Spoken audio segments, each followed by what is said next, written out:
নবীজির সাহাবায়ে কেরাম যারা ছিলেন তাদের মধ্যে বিভিন্ন জন বিভিন্ন গুণে গুণান্বিত ছিলেন। এক এক জনের মধ্যে এক একটা স্বাতন্ত্র ছিল, এক একটা বৈশিষ্ট্য ছিল। এটা আল্লাহ পাক রেখেছেন। আপনারা জুমার খুতবায় শুনে থাকেন নবীর সাহাবীদের মধ্যে থেকে আবু বকর সিদ্দিক রাদিয়াল্লাহু তাআলা আনহুর বৈশিষ্ট্য বর্ণনা করা হয়েছে। আরহামু উম্মতি বিউম্মতি আবু বকর, আমার উম্মতের জন্য সবচেয়ে দয়ালু এবং মেহেরবান হচ্ছেন আমার সাহাবী আবু বকর সিদ্দিক। সুবহানাল্লাহ, এটা ওনার একটা স্বাতন্ত্র বৈশিষ্ট্য। ওমরের ব্যাপারে বলা হয়েছে ওয়া আশাদুহুম ফি আমরিল্লাহি ওমর, আল্লাহ পাকের বিধিবিধানের ক্ষেত্রে সবচেয়ে কঠোর আপসহীন ব্যক্তিত্ব হচ্ছেন ওমর ইবনুল খাত্তাব। কথা বলেন ঠিক কিনা? নবী বলছেন ওয়া আসতাকুহুম হায়াআন উসমান, আমার উম্মতের মধ্যে থেকে সবচেয়ে বেশি লজ্জাশীল, লজ্জা সবার মধ্যেই ছিল, কিন্তু যার মধ্যে নুমায়া ছিল, বিশেষ করে উল্লেখযোগ্য, ইনি হচ্ছেন ওসমান ইবনে আফফান। ওয়া আকযাহুম আলী, আমার উম্মতের মধ্যে থেকে বিশেষ করে বিচারিক ক্ষমতা, সালিসি ক্ষমতা যার মধ্যে বেশি, ইনির নাম হচ্ছে আলী ইবনে আবি তালিব। সুবহানাল্লাহ। ওয়া আ'লামুহুম বিল হালাল ওয়াল হারাম মুআয ইবনে জাবাল, আমার সাহাবায়ে কেরামদের মধ্যে থেকে হারাম হালালের বেশি জ্ঞান রাখনে ওয়ালা সাহাবী হচ্ছেন মুআয ইবনে জাবাল। সুবহানাল্লাহ। ওয়া আকরাউহুম লিকিতাবিল্লাহ উবাই ইবনে কাব, আর আল্লাহ পাকের কোরআনের সবচেয়ে বড় কারি হচ্ছেন উবাই ইবনে কাব রাদিয়াল্লাহু তাআলা। কারি সাহাবায়ে কেরামের এক একটা বৈশিষ্ট্য ছিল। নবী আকরাম সাল্লাল্লাহু আলাইহি ওয়াসাল্লামের সাহাবী আবু যর গিফারি মিজাজ ছিল সুফিয়ানা মিজাজ। ওনাকে সম্বোধন করে রাসূল বলছেন লা আন তাগদুয়া ফাতাআল্লামা আয়াতাম মিন কিতাবিল্লাহ খায়রুল লাকা মিন আন তুসাল্লিয়া মিআত রাকা। আল্লাহর পয়গম্বর বলেন আবু যর গিফারি, হে আবু যর, লা আন তাগদুয়া ফাতাআল্লামা আয়াতাম মিন কিতাবিল্লাহ, আবু যর গিফারি, তুমি যদি কোরআনে কারীমের একটা আয়াত শেখার জন্য সময় দিতে পারো, ঘর থেকে বের হও সকাল বেলা অথবা সন্ধ্যা বেলা, যদি তুমি কিছুটা সময় ব্যয় করতে পারো একটা আয়াত শেখার জন্য, আল্লাহর পয়গম্বর বলেন কি পরিমাণ সওয়াব তোমার আমলনামায় লেখা হবে। আল্লাহর নবী বলেন খায়রুল লাকা মিন আন তুসাল্লিয়া মিআত রাকা। এর আবু যর, একটা করে তুমি শেখার জন্য সময় দিতে পারো, আল্লাহর পয়গম্বর বলেন এই পরিমাণ সওয়াব হবে। 100 রাকাত নফল নামাজ পড়লে যে পরিমাণ সওয়াব দেওয়া হবে, একটা আয়াত শেখার জন্য যদি তুমি সময় দাও, এর চেয়ে বেশি সওয়াব তোমার আমলনামায় দান করা হবে। এক আয়াত রাসূল বলেন ওয়ালা আন তাগদুয়া ফাতাআল্লামা বাবান মিনাল ইলম খায়রুল লাকা মিন আন তুসাল্লিয়া আলফ রাকা। এরা আবু যর, আজ যদি তুমি একটা মাসআলা শিখতে পারো, একটা মাসআলা যদি তুমি শিখতে পারো, আল্লাহর পয়গম্বর বলেন এরা আবু যর, একটা মাসআলা শেখার জন্য তুমি সময় দিয়েছো, বিনিময়ে কি পরিমাণ সওয়াব আল্লাহ পাক তোমার আমলনামায় দিবেন। আল্লাহর হাবিব বলেন তুমি 1000 রাকাত নফল নামাজ পড়লে যে পরিমাণ সওয়াব হবে, একটা মাসআলা যদি শিখতে পারো, তোমার আমলনামায় এর চেয়ে বেশি সওয়াব আল্লাহ দান করে দিবেন। এখন এক মাসআলা, আপনি আমি প্রতিদিন কত মাহফিলগুলোতে যাই, একটা করে আয়াত যদি মুখস্থ করতে পারি, একটা করে মাসআলা যদি শিখে আসতে পারি, তাহলে আমি আমার আমলের ঝুড়িটা সমৃদ্ধ করতে পারলাম। 1000 রাকাতের চেয়ে বেশি নামাজ পড়ার সব আপনার আমার আমলনামার মধ্যে দান করা হবে। এর চেয়ে বড় আমি আপনি আল্লাহর কাছে আর কি চাইতে পারি? আমরা দেখেছি অনেকগুলো মাদ্রাসায়, এখানেও হতে পারে, অনেকগুলো মাদ্রাসায় ছাত্রদের প্রদর্শনী হয় না? দেখেছেন আপনারা কোথাও? প্রদর্শনী, ছাত্ররা প্রদর্শনী করে, নুরানি যারা পড়ায়, যারা পড়ান, এদেরকে তৈরি করা হয় প্রদর্শনীর জন্য। কিছু ছাত্র আছে নুরানি, এরা নামাজের জামাত হিসাবে আসে, কেউ আসে জানাজার নামাজের জামাত হিসাবে, কেউ আসে জুমার জামাত হিসাবে, এবং তারা প্রথমেই যে কথাগুলো বলে, আমরা নামাজের জামাত, আমরা লক্ষ লক্ষ মানুষের সামনে নামাজ পড়ে দেখাতে পারবো, মাসআলা বয়ান করতে পারবো। এরপরে তারা শুরু করে শিরোনাম দিয়ে 2 রাকাত নামাজে কত মাসআলা, কতটা? হ্যাঁ, ভুলে গেছেন? 2 রাকাত নামাজে 60টা মাসআলা, এটা বলে তারা শুরু করে 2 রাকাত নামাজে 60টা মাসআলা। এখন এমন তো হতে পারে যে এই মাসআলা গুলো অনেকটা আমিও জানি না, আমরা যারা দেখি আমাদের অনেকে জানি না, এমন হতে পারে। আর যদি আমরা কেউ জানি 60টা মাসআলা জানতে পারলাম, তো এক একটা মাসআলার পিছনে আমি যে সময় দিয়েছি আমার আমলনামায় 1000 রাকাতের চাইতে বেশি নফল নামাজ পড়ার সাবধান করা হয়েছে। এখন এই ছোট ছোট বাচ্চাদের কাছ থেকে আমি প্রদর্শনী দেখলাম, শুনলাম, আর এদের কাছ থেকে আমি মাসআলাও শিখে নিলাম। দেখবেন এদেরকে কখনোই আপনি তুচ্ছ তাচ্ছিল্য করতে পারবেন না, ছোটভাবে দেখার সুযোগ নেই। অনেক ছোটদের কাছ থেকে বড়দের শিকার মতো আছে না নাই? ছোটদের কাছ থেকে বড়দের জন্য অনেক শিকার আছে, অনেক শিকার আছে। নবী করিম সাল্লাল্লাহু আলাইহি ওয়াসাল্লামের সাহাবী আব্দুল্লাহ ইবনে আব্বাস রাদিয়াল্লাহু তাআলা আনহুমা বলেন, আমি নবী করিম সাল্লাল্লাহু আলাইহি ওয়াসাল্লামের যখন ইন্তেকাল হয়ে গেল, আমার বয়স তখন খুবই কম, এত কম ছিল যে আমি এখন পর্যন্ত পরিপূর্ণভাবে ইলম অর্জন করতে পারিনি। আর ইলম তারা অর্জন করে, এরা যতই ইলম অর্জন করুক এরা পরিতৃপ্ত হতে পারে না। এজন্য আপনি লক্ষ্য করে দেখবেন কিছু মানুষ সত্যিকার অর্থে মাহফিলগুলোতে এই জন্যই যায় ইলম অর্জন করার জন্য, আর দেখবেন এরা মাহফিলগুলো কখনোই উদি করে না, অনুপস্থিত থাকে না, সবগুলো মাহফিলে যেতে চায়। কেন? তার মনে ইলম অর্জন এবং জ্ঞান অন্বেষণের একটা স্পৃহা জন্ম নিয়েছে। আল্লাহ রাসূল বলেন, যাদের হৃদয় কণ্ঠিতে ইলম এবং জ্ঞান অর্জনের স্পৃহা জন্ম নেয়, এরা যত ইলম অর্জন করে এরা কখনো পরিতৃপ্ত হতে পারে না, ঠিক না? যত ইলম অর্জন করে তার আরো বেশি চায়। আল্লাহ রাসূল বলেন, 2 প্রকারের লোভী মানুষ আছে দুনিয়াতে, এদের লোভ কখনো শেষ হয় না। আর আব্দুল্লাহ ইবনে মাসউদ রাদিয়াল্লাহু তাআলা আনহু قال منغوبان لا يشبعان منغوب في الدنيا لا يشبع منها ومنغوب في العلم لا يشبع من। আল্লাহর পয়গম্বর বলেন, এই উম্মত সরব এই পৃথিবীর মধ্যে এমন দুইজন নবী আছে, এরা যত অর্জন করে যত পায় তাদের লোভ গুণ বিশ্বাস হয় না, এরা পরিতৃপ্ত হতে পারে না। এক প্রকারের লোভী হলেন দুনিয়ার লোভী, দুনিয়া যত উপার্জন করেন, দুনিয়া যত হাসিল করে অর্জন করেন আরো পেতে মনে চান। আবার আরেক দল মানুষ আছেন ইলমের লোভী, ইলম যত অর্জন করে আরো তার ইলম চাই, আরো তার জ্ঞান অর্জন চাই। আল্লাহর বান্দা কখনো পরিতৃপ্ত হইতে পারে না। আব্দুল্লাহ ইবনে আব্বাস রাদিয়াল্লাহু তাআলা আনহুমা বলেন, আমি তখন খুবই ছোট, ওই ছোট অবস্থায় আমি পয়গম্বর আলাইহিস সালাতু ওয়াস সালামের বাড়িতে গেলাম।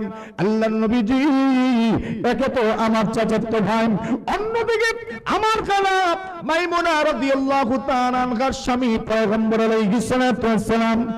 আমি আমার খালার ঘরে গেলাম, বিতুইন্দা খালাতি মাইমুনা রাদিয়াল্লাহু তাআলা আনহা। আব্দুল্লাহ ইবনে আব্বাস বলেন, আমি পয়গম্বরের খেদমতে গেলাম আর রাত্রি যাপন করলাম আমার খালার ঘরে, যিনি আবার আমার নবীর স্ত্রী। আমি খালার ঘরে রাত্রি যাপন করি, রাত্রি যাপন করা অবস্থায় আমি হঠাৎ করে লক্ষ্য করে দেখি আল্লাহর নবীজি রাত্র যখন গভীর হল, পয়গম্বর ঘুম থেকে জাগ্রত হলেন, আর ঘুম থেকে জাগ্রত হলেন আমার নবীজি উযু পড়লেন, উযু পড়েই পয়গম্বর তাহাজ্জুদের নামাজে দাঁড়ায় গেলেন। সুবহানাল্লাহ। কোন নামাজ? কোন নামাজ? জোরে বলেন, কোন নামাজ পড়েছেন কখনো? না পড়ে থাকলে পড়ে দেখিয়েন, বড় মজা লাগে। তাহাজ্জুদের নামাজ। আব্দুল্লাহ ইবনে আব্বাস বলেন, আমি লক্ষ্য করে দেখি নবী আলাইহিস সালাতু ওয়াস সালাম তাহাজ্জুদের নামাজে দাঁড়ায় গেছেন। আব্দুল্লাহ ইবনে আব্বাস 15 থেকে 10-এর ভিতরে উনার বয়স, এত ছোট, কিন্তু হযরত আব্দুল্লাহ ইবনে আব্বাস বলেন, রাসূল যখন নামাজে দাঁড়িয়ে গেছেন আমি রাত্রি যাপন করেছি রাসূলের ঘরে, রাসূলের রাত্রি বেলার আমল দেখার জন্য। সুবহানাল্লাহি ওয়া বিহামদিহি। এত ছোট মানুষ রাসূলের রাত্রি বেলা আমল দেখতে চান। এই দুনিয়াতে দিনের বেলা পীর সাজা অত্যন্ত সহজ, কিন্তু রাত্রি বেলা তার আমল কি পরিমাণ, এটাই হচ্ছে একজন মানুষের গ্রহণযোগ্য হওয়ার সবচেয়ে বড় আলামত, ঠিক কিনা? দিনের বেলা তো পীর সাজতে পারে, আমিও পারি, আপনিও পারেন। মানুষের সামনে লোক সমাজ হবে, 10 রাকাত নফল নামাজ পড়নেওয়ালা মানুষের অভাব হয় না। কিন্তু তাহাজ্জুদ যখন ঈশান নামাজ জামাতের সাথে আদায় করা যায় না, এরপরে বাড়িতে গিয়ে ঘরের দরজা বন্ধ করে ঈশান নামাজ পড়ার মতো যদি আপনার দিল আপনাকে সায় না দেয়, তা করে আপনি লোক সমাজ হবে। তাহাজ্জুদ যদি 1000 রাকাত নফল নামাজ পড়েন, এরপর আপনার ভিতরে আল্লাহর ভয় ঢুকে নাই। কথা বলে দেখে না, আপনি ওলি হতে পারেননি।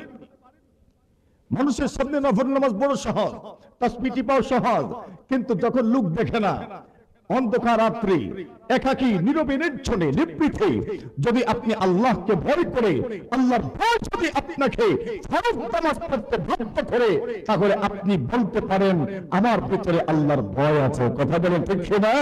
আর যার ভিতরে ভয় আছে সেই আল্লাহর ওলি। কি আল্লাহর ওলি? সেই আল্লাহর ওলি। আব্দুল ইবনে আব্বাস বলেন, আমি তো গিয়েছি রাসূলুল্লাহর আমল দেখার জন্য।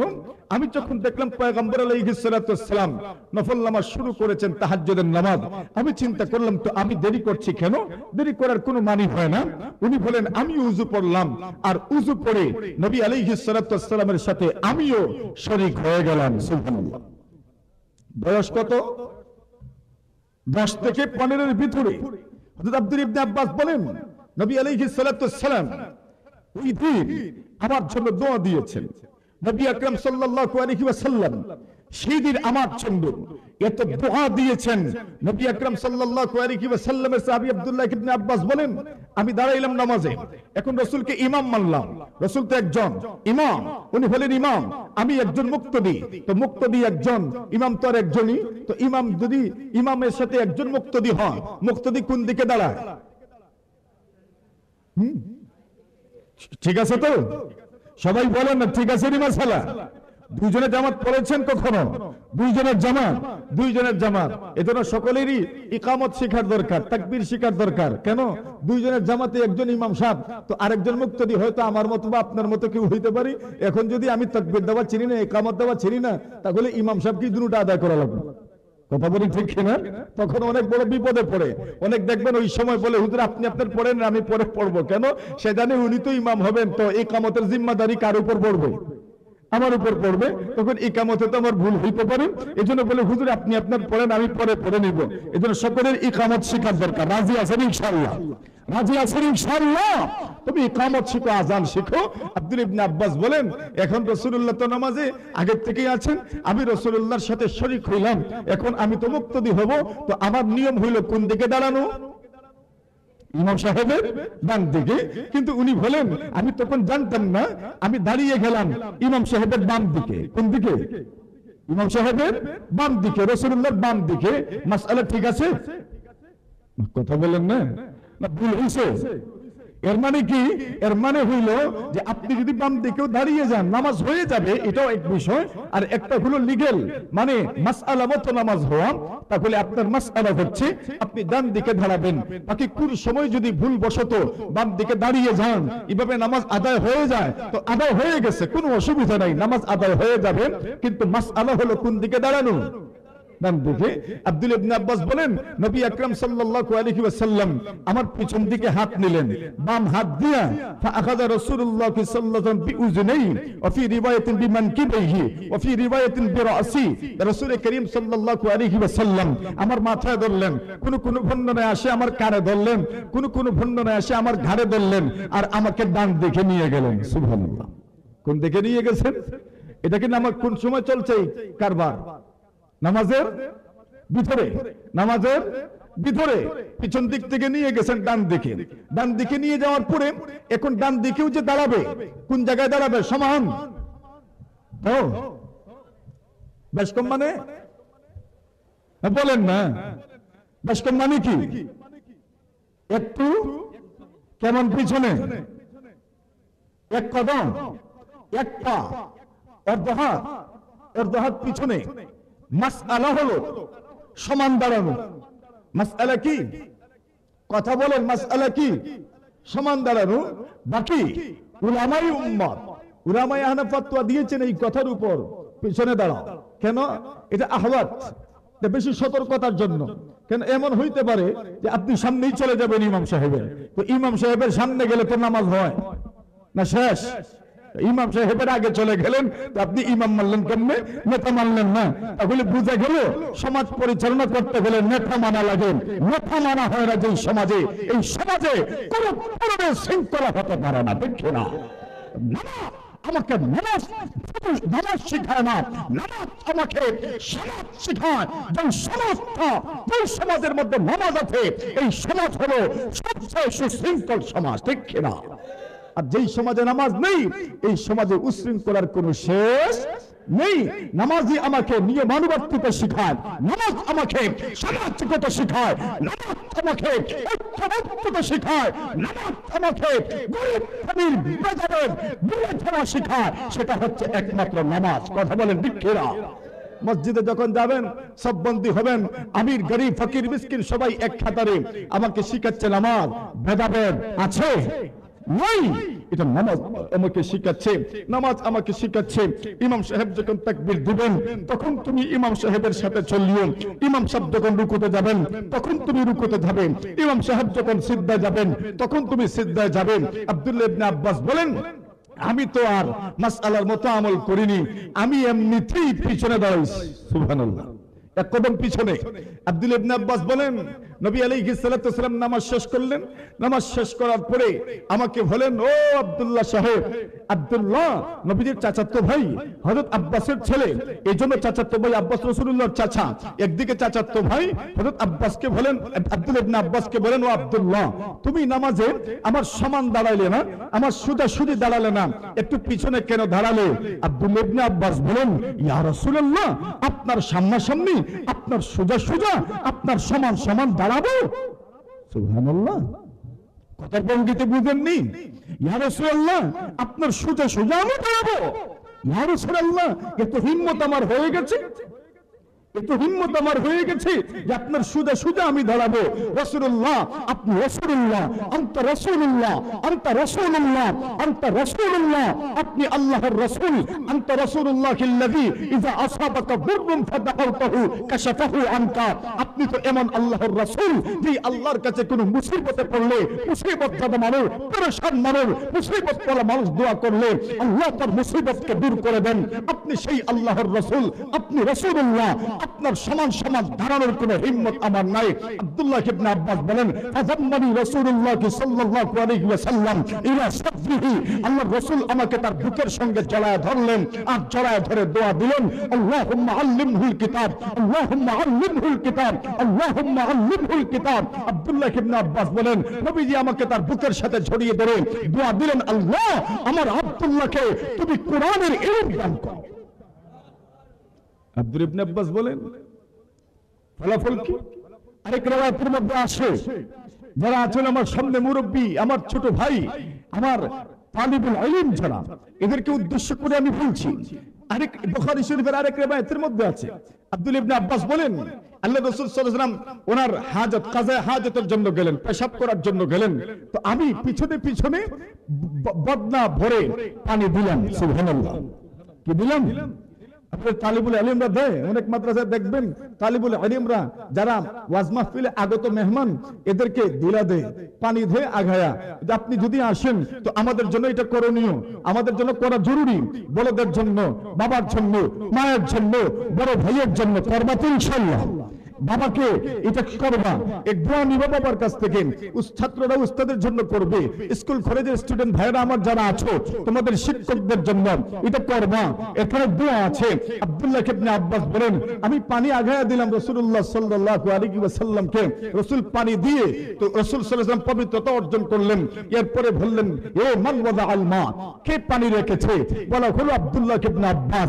রাসূল সাল্লাল্লাহু আলাইহি ওয়াসাল্লাম আব্দুল্লাহ ইবনে আব্বাসকে বুকে জড়ায় বললেন, আবার দোয়া দিলেন, আল্লাহুম্মা আল্লিমহুল কিতাব, হে আল্লাহ, আমার আব্দুল্লাহ ইবনে আব্বাসকে তুমি কোরআন ও সুন্নাহর ইলম দান করো। সিনা করে দেওয়া হবে। আব্দুল্লাহ ইবনে আব্বাস বলেন, আমি রাসূলুল্লাহর ইন্তেকালের পরে একজনকে বললাম, ভাই চল না আমরা একটু ইলম অর্জন করি। তারা বলে, তোমার কি মনে হয় যে মানুষ তোমার কাছে মাসআলা জিজ্ঞাসা করবে? উনি বলেন মাসআলা জিজ্ঞাসা করুক আর না করুক, কমপক্ষে তো আমি ইলম অর্জন করতে পারলাম, আমার ইলমের ঝুলি সমৃদ্ধ হলো, এটা তো হবে। বলেন হ্যাঁ তুমি যাও, আমি যেতে রাজি না। আব্দুল্লাহ ইবনে আব্বাস বলেন আমি গেলাম, বয়স আমার কম, কিন্তু আল্লাহ পাক আমাকে এত র‍্যাঙ্ক দিয়েছেন, এত মর্যাদা দিয়েছেন। হযরত ওমরের জামানায় বড় বড় সাহাবায়ে কেরাম, হযরত আব্দুল্লাহ দাদার বয়সী সাহাবায়ে কেরামদের সাথে উমরের মন্ত্রী পরিষদের একজন ছিলেন আব্দুল্লাহ ইবনে আব্বাস রাদিয়াল্লাহু তাআলা আনহু। ইলম মানুষকে উপরের দিকে নিয়ে যায়, ছোটদের কাছ থেকে ইলম অর্জন করা যায়। একটা ঘটনা বলি, বলবো? খুব ছোট একটা ঘটনা, এখান থেকে আমাদের শিক্ষা আছে। অনেক গ্রামের মানুষ এমন আছে, এদের কাছে গেলে আমরা যারা এখনো জন, যারা তালিবুল ইলম, অনেক মুরব্বীদের কাছে যেও মাঝে মধ্যে, এদের কাছে গেলে বরুণার শেখ সাহেবের কথা মিলবে, এদের কাছে গেলে কাতিয়ার শেখ সাহেবের কথা মিলে, এদের কাছে গেলে গাজীনগরের শেখ সাহেবের কথা মিলে, এদের কাছে গেলে হযরত শাইখে বাগার কথা মিলে, এদের কাছে গেলে ফুলবাড়ির কথা মিলে, এদের কাছে গেলে হযরত বাবায়ে জামিয়া আশরাফ আলী সাহেব রাহিমাহুল্লাহ তাআলার কথা মিলে, এদের কাছে গেলে সৈয়দ হোসেন আহমদ নকভির কথা মিলে, এদের কাছে গেলে বড় বড় বুজুর্গদের কাছ থেকে শোনা অনেক কথা শোনার সৌভাগ্য হয়। কথা বলেন ঠিক কিনা? মুরব্বী, এজন্য গ্রামের মুরব্বীদেরকে তুমি এনকার করিও না, এদেরকে কেয়ার করো। এরা অনেক বড় বড় বুজুর্গদের দিনী মাহফিলে বসেছে, এদের অনেক বড় বড় বুজুর্গদের পা এরা টিপে দিয়েছে, এদের সাথে অনেক হাত মিলিয়েছে, এদের কাছ থেকে দোয়া নেওয়ার চেষ্টা করো। আমি এমন একজন আরবীর কথা আপনাকে বলছি, মুহতারাম হাজিরিনে কেরাম, একজন বেদুইন, একজন আরবী গ্রাম্য মানুষ, উমরের জমানা। কোন জমানা? উমরের জমানা। উমরের জমানা শুনলেই মনে একটা আনন্দ লাগে না? আনন্দ লাগে না? উমর নাম শুনলেই তো মনে একটা আনন্দ আসে। উমরের মতো মানুষ, উমর রাদিয়াল্লাহু তাআলা আনহুর জামানা সাইয়্যিদুনা উমর ইবনে আল খাত্তাব রাদিয়াল্লাহু তাআলা আনহু বলেন, আমি একদিন নবী আকরাম সাল্লাল্লাহু আলাইহি ওয়াসাল্লামের রওজার সামনে দাঁড়ানো, এমন সময় দেখি একজন বেদুইন, একজন আরবী, একজন গ্রাম্য মানুষ আল্লাহর নবীর কবরের পাশে এসে দোয়া করতেছে। সুবহানাল্লাহ।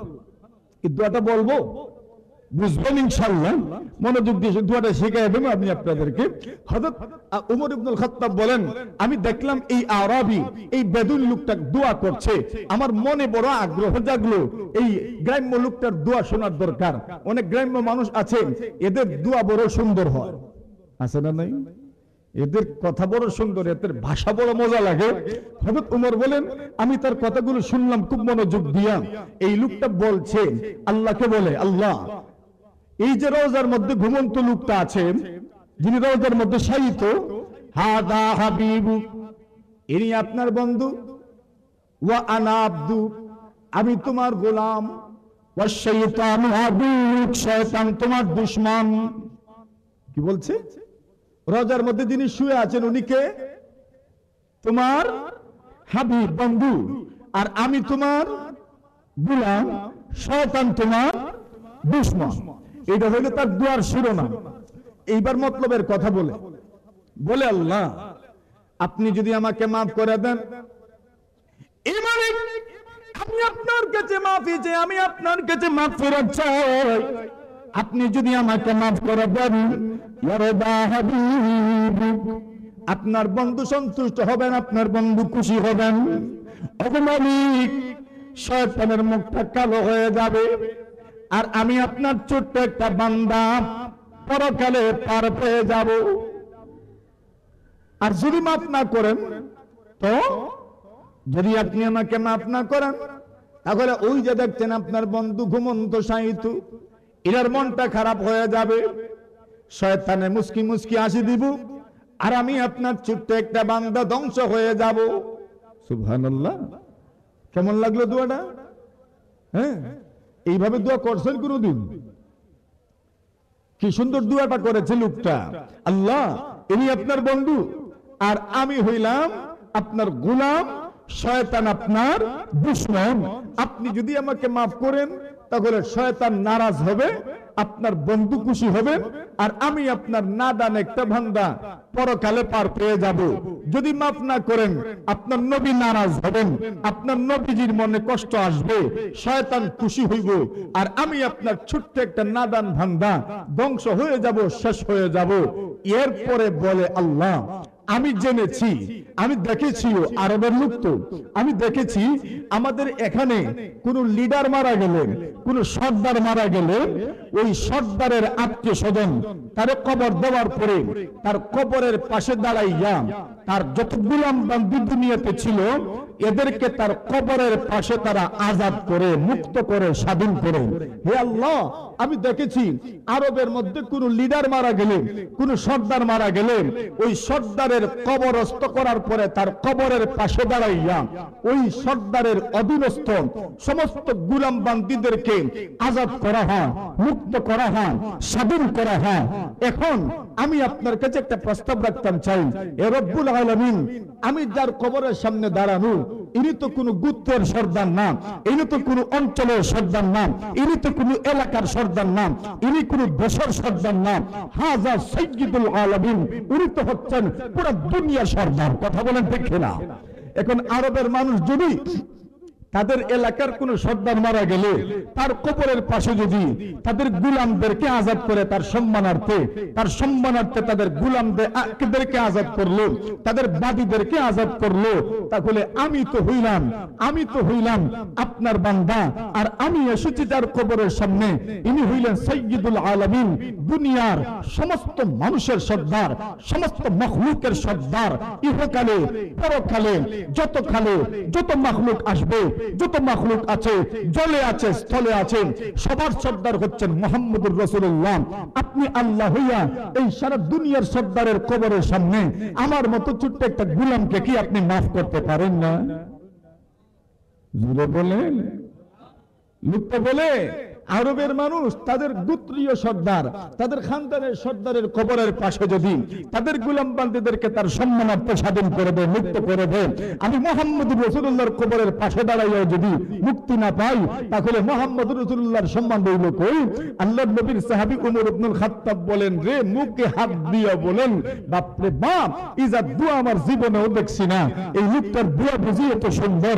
উমর ইবনুল খাত্তাব হাত উঠায় বলেন, পরওয়ারদিগার, এই আরবী, এই বেদুইন, এই গ্রাম্য লোকটা যেই শব্দে দোয়া করেছে, যেইভাবে দোয়া করেছে, আমি উমরও সেম এইভাবে আপনার কাছে দোয়া করলাম। জুড়ে বলেন, আমি উমরের সেম এইভাবে আপনার কাছে দোয়া করলাম, আল্লাহ তার দোয়া কবুল করো, আর সাথে সাথে এই শব্দে আমার দোয়াটাও কবুল করে নাও। কি বুঝলেন? যে অনেক এমন মানুষের কাছ থেকে শিকার মতো আছে। এজন্য শিখা এমন এক জিনিস, ছোটদের কাছ থেকেও শিখা যায়। নবী আলাইহিস সালাতু ওয়াস সালামের নাতি হাসান আর হুসাইন রাদিয়াল্লাহু তাআলা আনহুমা বড় চালাক ছিলেন। এদের কথা তো আপনারা জানেনই। নবীজি তাদেরকে বড় মহব্বত করতেন। এরা যেমন তেমন না, এরা হচ্ছেন সাইয়্যিদা শাবাবি আহলিল জান্নাহ, জান্নাতের যুবকদের কি জোরে বলেন, জান্নাতের যুবকদের সর্দার। সুতরাং জান্নাতের যুবকদের সর্দার যারা হয়, এই যুবকরাই হচ্ছে আমাদের আদর্শ। কথা বলেন ঠিক না? আমরা যুবক হিসাবে আমরা আদর্শ মানব ওই যুবকদেরকে, যে যুবক শুধু দুনিয়ার যুবকদের সর্দার নয়, জান্নাতের যুবকদের সর্দার হাসান আর হুসাইন রাদিয়াল্লাহু তাআলা আনহুমা। আমরা যুবকরা তাদের আদর্শ লালন করতে চাই। কথা বলেন ঠিক না? রাজি আছেন? হাসান আর হুসাইন রাদিয়াল্লাহু তাআলা আনহুমার আদর্শ আমরা লালন করতে চাই। হাসান হুসাইন রাদিয়াল্লাহু তাআলা আনহুমা ফিরাত নদীর তীর দিয়া হেঁটে হেঁটে যাচ্ছেন। এমন সময় দেখেন একজন মুরব্বী উযু পড়তেছেন। এখন মুরব্বী উযু পড়তেছেন, মুরব্বী মানুষ যখন উযু পড়ে তখন শেষ জমানায় এরা যখন উযু টুযু পড়ে তখন মাঝে মধ্যে ভুল সমস্যা হইতে পারে কি পারে না? কিন্তু এটা এমন একটা সময় ভুল হইলেও ভুল এত সহজে বলাও যায় না। সহজে ভুল বলতে গেলেই তোমাকে একটা খাওয়া লাগবে না। কেন? এরা বলবে, বেটা তুই আমার ভুল ধরতে আইছো, আর যদি ছোট হয় তাহলে তার কথাই নাই। হাসান আর হুসাইন রাদিয়াল্লাহু তাআলা আনহুমা দেখলেন যে মুরব্বী উযু পড়ছেন, আর উযু পড়তে যাইয়া ওনার পায়ের গুড়ালিটা শুকনা রয়ে গেছে, পুরো দোয়া হয় নাই। তো পায়ের গুড়ালি যদি দোয়া না হয় তো উযু হয়? উযু না হইলে নামাজ হয়? রাসূলুল্লাহ বলেন ফানাদা বিআলা সাউতিহি ওয়াইলুল লিল আকাবি মিনান নার। আল্লাহর পয়গম্বর মুহাম্মদুর রাসূল সাল্লাল্লাহু আলাইহি ওয়াসাল্লাম কোন যুদ্ধ থেকে ফিরছেন, মদিনায় এখনো ঢুকেননি। মদিনা ঢোকার কিছু সময় আগে আল্লাহর রাসূল দেখলেন আসরের নামাজের টাইম হয়ে গেছে। সাহাবায়ে কেরামদেরকে বললেন উযু পরে তাড়াতাড়ি আসো। সাহাবায়ে কেরাম উযু পরে তাড়াতাড়ি আসার জন্য এত তাড়াতাড়ি উযু করছেন যে পায়ের গোড়ালিটা পরিপূর্ণভাবে ধৌত করা হচ্ছে না। ফানাদা বিআলা সাউতিহি, জোরে জোরে আওয়াজ দিয়ে রাসূলুল্লাহ বলছেন, ও মিয়ারা ওয়াইলুল লিল আকাবি মিনান নার, সতর্ক থাকো, পায়ের গোড়ালি ঠিকমতো ধৌত করো, পা ভালো করে ধৌত করো। যদি কারো পা ধৌত না হয়, পুরোপুরি যদি ধৌত করা না হয়, তাহলে এই পায়ের গোড়ালি জাহান্নামে যাবে। কোথায় যাবে? এর মানে কি পায়ের গোড়ালি খেটে আল্লাহ জাহান্নামে ফেলে দিবেন? না, পায়ের গোড়ালি সহ পুরা পাওয়ালা উনিও জাহান্নামে। কোথায়? কেন? বলে উযু হয় নাই, তো নামাজও হয় নাই। এখন মুরব্বি লোক, আল্লাহর বান্দা মুরব্বি মানুষ, আল্লাহর বান্দার উযু হয় নাই, পায়ের গোড়ালি শুকনা রয়ে গেছে। হাসান আর হুসাইন দুইজন দেখছেন, দুই ভাই দেখছেন, বয়স তো তেমন বেশি না। এই দুইজন মনে মনে চিন্তা করেন রে, একজন আরেকজনের দিকে তাকান আর বলেন, ও ভাই সাহেব, এখন এই লোকের যে উযু হয় নাই বলবা? বলে এই সরাসরি কেমনে বলবে রে? মুরব্বিরে যদি সরাসরি বলে উযু হয় নাই, উঠিয়েই কইবে বেটা আমার উযুর ভুল ধরস, তোর বাপের বিয়া দেখছি আমি। ঠিক না বে? ঠিক। তোর মায়ের বিয়া দেখছি আমি, উযু পড়তে পড়তে এই পর্যন্ত নামাজ পড়ি, কেউ আমার উযুতে ভুল ধর না, তুই এইসব ভুল ধরতে। এটা তুইলে এক কথা, আর ঠাস ঠুস কিছু হইতো না, রাগ উঠলে মুরব্বী মানুষ তো কিছু বলাও যাবে না। তো দুজন তো এমনিতেই বড় চালাক, সাইয়্যিদা শাবাবি আহলিল জান্নাহ, জান্নাতের যুবকদের সর্দার। দুইজন বলে একটু দাঁড়া, একটু প্ল্যান করি, একটু চিন্তা করি কিভাবে উনাকে বলা যায়, কিভাবে উনাকে বুঝানো যায়, একটু চিন্তা ফিকির করি, চিন্তা ফিকির করেই তবে বলবো।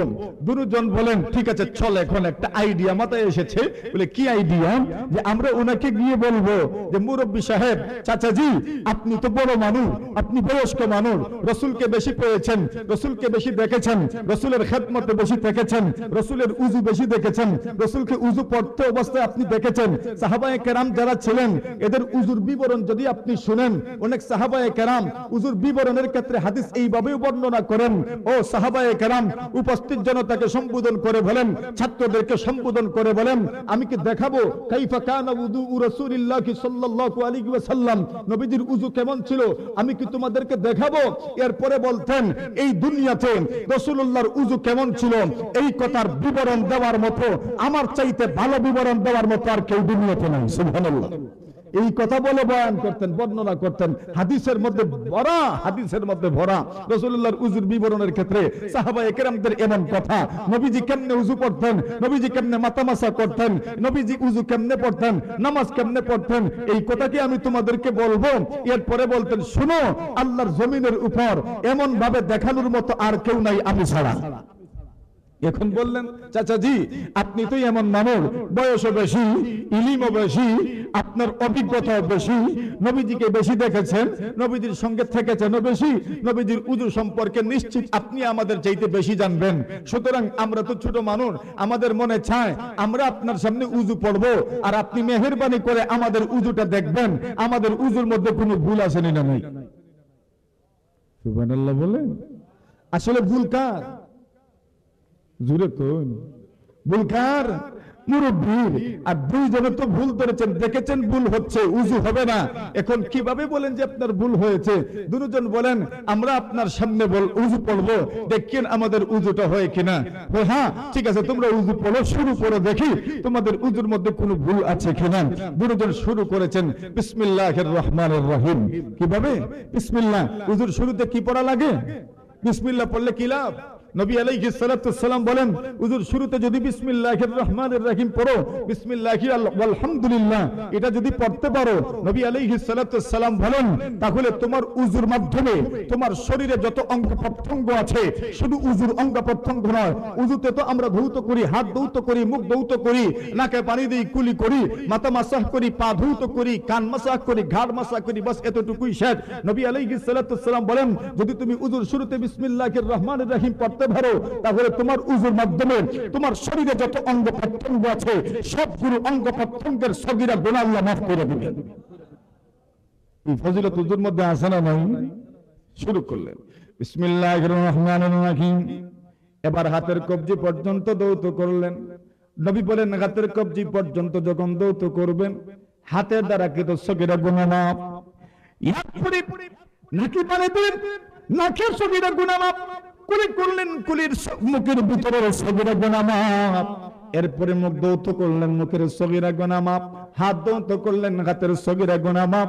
মাথা মাসা করলেন, মাথার সগীরা গুনাহ মাফ। কান মাসা করলেন, কানের সগীরা গুনাহ মাফ। গাল মাসা করলেন, গালের সগীরা গুনাহ মাফ। পা ধৌত করলেন, পায়ের সগীরা গুনাহ মাফ। আবার ওযুর শুরুতে বিসমিল্লাহি আলহামদুলিল্লাহ পড়েছেন। এই জন্য পুরো শরীরের সমস্ত অঙ্গ প্রত্যঙ্গের গুনাহগুলো মাফ হয়ে গেছে। এই ভাব যখন পা ধৌত করেছে, মুরব্বি লক্ষ্য করে দেখেন এরা পাও তো সুন্দর করে উদ্যত করেছে। মুরব্বি যারা হন আখলে কিন্তু এরা বুড়া হন।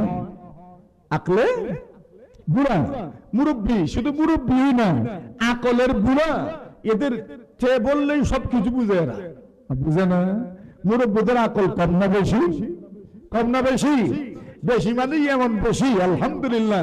এজন্য মুরব্বীদেরকে ওভারটেক করিয়েন না, ক্রস করিয়েন না।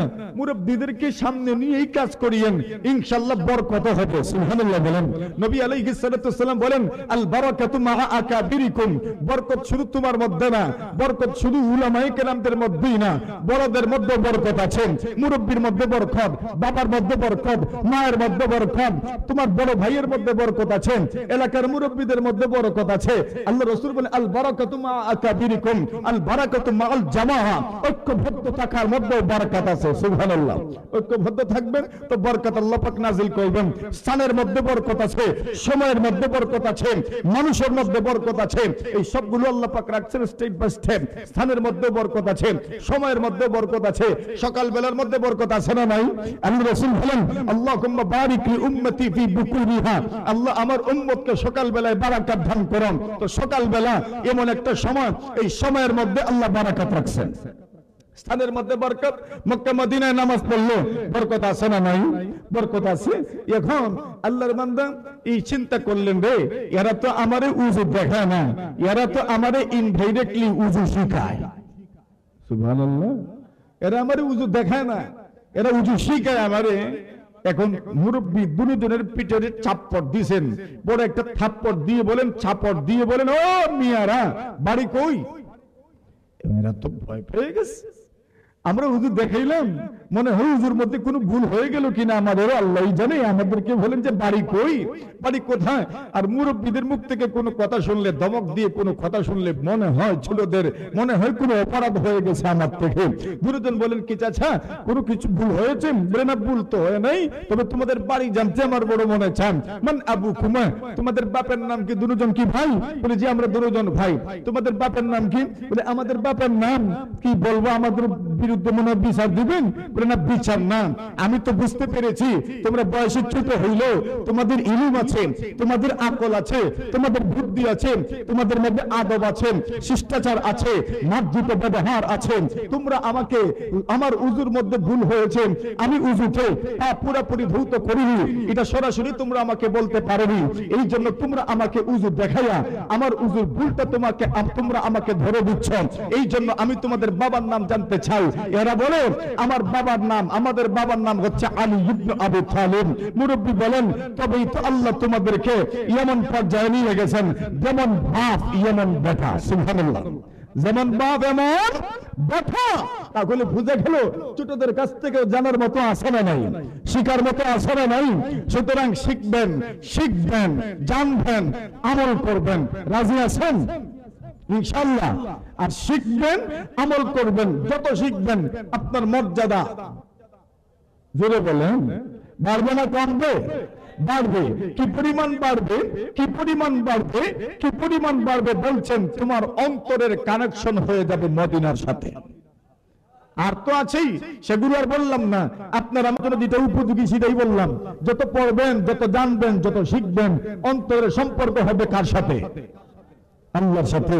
আল্লাহ তাআলা আমাদেরকে কবুল করুক, সকলে বলি আমিন। আরো জোরে বলেন, আল্লাহ তাআলা আমাদেরকে ইলমওয়ালা মানুষ হিসেবে কবুল করুক, ইলম অনুযায়ী আমল করার তৌফিক আল্লাহ তাআলা আমাদেরকে দান করুন। ইলমের যতগুলো মারকাজ এবং প্রতিষ্ঠান আছে, সমস্ত মাসাজিদ, মারাকিজ, মাকাতিব, মাদারিস, এগুলো আল্লাহ তাআলা কবুল করে নিক, বলেন আমিন। সবগুলোর আসল কফিল আর মুহতামিম আর জিম্মাদার কে? জোরে বলেন আল্লাহ। সমস্ত মাদারিসের দিনিয়ার মূল মুহতামিম আর জিম্মাদার কফিল আপনি হয়ে যাও। ওয়া আখিরু দাওয়ানা আনিল হামদুলিল্লাহি রাব্বিল আলামিন। আসসালামু আলাইকুম ওয়া রাহমাতুল্লাহি ওয়া বারাকাতুহু।